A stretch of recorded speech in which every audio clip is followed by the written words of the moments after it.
বন্ধুরা সবাই কেমন আছো? আশা করি সবাই ভালো আছো, সুস্থ আছো। আমি আজকে ব্লগটা এখান থেকেই শুরু করলাম, তোমরা সবাই দেখতে থাকো।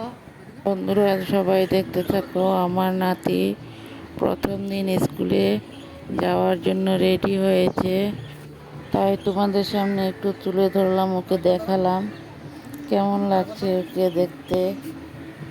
ও তো খুব খুশি স্কুলে যাওয়ার জন্য। ওকে সবাই একটু আশীর্বাদ করে দিও, ও যাতে সবসময় ভালো থাকে, সুস্থ থাকে, আর পড়ালেখাটা যাতে একটু ভালো করে করে। ওর মার সাথে পাপার সাথে গিয়েছে, সামনে কালী মন্দির আছে, ওইখানে একটু প্রণাম করে গেল স্কুলে যাওয়ার সময়। বন্ধুরা সবাই দেখতে থাকো, আমি এখানে রান্নার রেসিপি নিয়ে চলে আসলাম। বন্ধুরা দেখো, এখানে আলু পটল কেটে নেওয়া হলো, রান্না করার জন্য সব ধুয়ে রেডি করেছে। দেখো এখানে পটল আলু ভাজার জন্য বসিয়ে দিল। আমার পুরনো বন্ধুদেরকে অনেক অনেক ভালোবাসা। নতুন বন্ধু হয়ে থাকলে সাবস্ক্রাইব করে বেলটা অন করে রেখে দিও। আমিও নতুন নতুন ভিডিও ছাড়ার সাথে সাথে তোমরা সবাই পেয়ে যাবে। দেখো বন্ধুরা, আলু পটলের সাথে হলুদ নুন দিয়ে একসাথে সব ভেজে নেওয়া হয়েছে। দেখো পটল আলু ভাজা হয়ে গেল। এখন পনিরটাকেও তেলে ভেজে নেবে। পনির কাটা হয়েছে। দেখো বন্ধুরা, এখানে পনির তেলে দেওয়া হয়ে গেল। তোমরা সবাই ভিডিওটা দেখতে থাকো, আর আমার বন্ধু হয়ে আমার পাশে থাকো। আমিও আছি তোমাদের পাশে সব সময়। সবাই ভিডিও ফুল ওয়াচ করে দেখবে। দেখো বন্ধুরা, এখানে পনিরও ভাজা রেডি হয়ে গেল।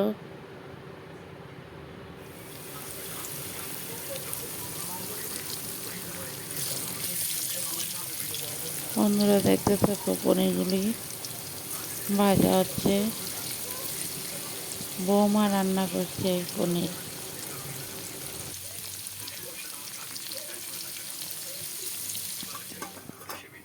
বন্ধুরা দেখো, পনিরগুলিও লাল লাল করে ভেজে নেওয়া হলো।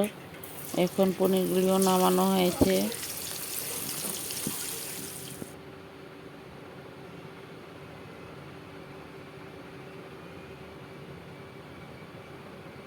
বন্ধুরা দেখো, তেলের মধ্যে মশলা সব কিছু একসাথে দেওয়া হলো।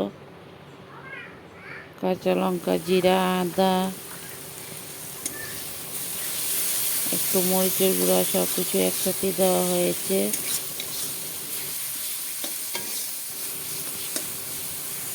বন্ধুরা দেখো, মশলাটা সাতলানো হয়েছে। এখন সবজিগুলোকে একসাথে দিয়ে তারপর ঝোল দিয়ে দেবে। তোমরা সবাই দেখতে থাকো।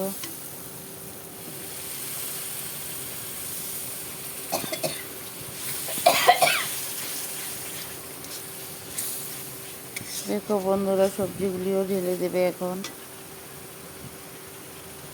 তারপর ঝোল দেবে।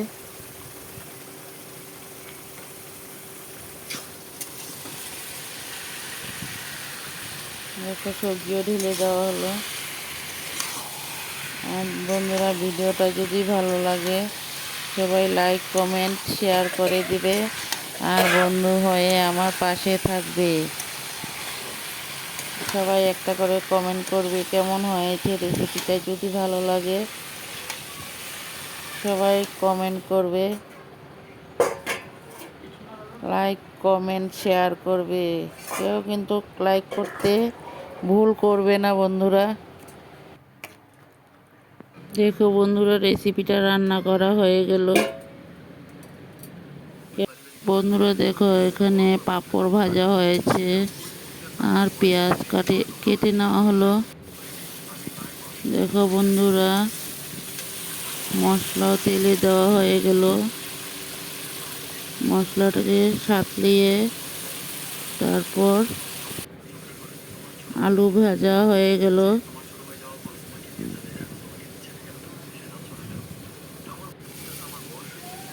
দেখো এখানে পাঁপড় আলু দিয়ে তরকারি রান্না করা হবে। সব একসাথে দিয়ে মশলাও দেওয়া হয়ে গেল। এখন ঝুল দিয়ে দিবে। তারপর পাঁপড় আলুটাকে তেলে ঝুলে ছেড়ে দেওয়া হবে। দেখো বন্ধুরা,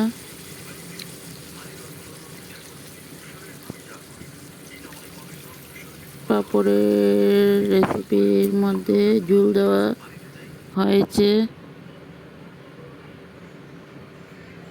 দেখো বন্ধুরা, পাঁপড় আলুর তরকারিটা কেমন হয়েছে তোমরা সবাই দেখতে থাকো। কালারটা খুব সুন্দর হয়েছে, খেতেও অনেক স্বাদ হয়েছে। বন্ধুরা, ভিডিওটা সবাই দেখতে থাকো। টাটা বাই, ভালো থাকো, সুস্থ থাকো।